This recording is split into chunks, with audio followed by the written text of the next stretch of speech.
Ô compadre Bugiganga conversou comigo e me perguntou: o que você acha? Eu recebi um acerto de trabalho aí da empresa, mas eu tava precisando até mesmo de tratar do meu dente. A boca dele tá igual boca de javali. É dois centroavantes, o do lado direito fura o tomate.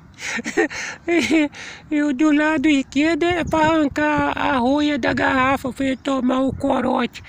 Eu fiquei, compadre, pensando o que eu poderia responder se eu ofender o compadre Bugiganga. Falei que não, já que você tá querendo, em vez de tratar dos dentes, mas você tá querendo é opção sua. Você tá querendo arrumar uma mulher, então vai pro boteco aí, compra um litrão. Começa a beber o litrão aí.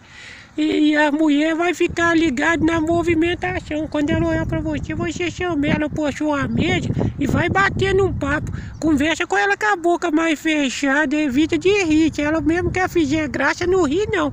Ri com a boca fechada.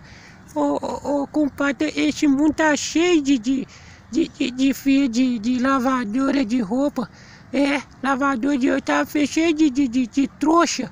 Então é isso, compadre. É pra gente não perder a amizade com os trouxas, a gente vai amenizando a situação.